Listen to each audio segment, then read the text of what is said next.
একবার এক বাগানে থাকত ছোট্ট চড়ুই পাখি, তার নাম চপা। একদিন সে খাবারের জন্য অনেক দানা জোগাড় করল, কিন্তু উড়তে উড়তে দুষ্টু বাতাস এসে তার সব দানা উড়িয়ে দিল। চপা খুব দুঃখ পেল। তখন পাশের গাছের ওপর থেকে এক বয়স্ক টিয়া পাখি বলল, দুঃখ পেও না মা, যেটা হারিয়েছ সেটা আবার পাওয়া যায়, যদি চেষ্টা চালিয়ে যাও। চপা সাহস পেল। সে আবার বাগানে উড়ে উড়ে নতুন দানা খুঁজতে লাগল।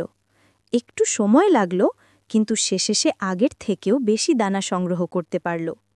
টিয়া হাসল, দেখলে, চেষ্টা করলে কিছুই অসম্ভব না। চপা খুশি হয়ে বলল, হ্যাঁ, হাল ছাড়তে নেই।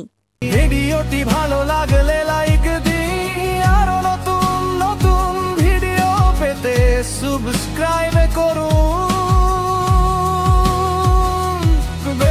বেল আইকন অন করে রাখুন, যাতে নতুন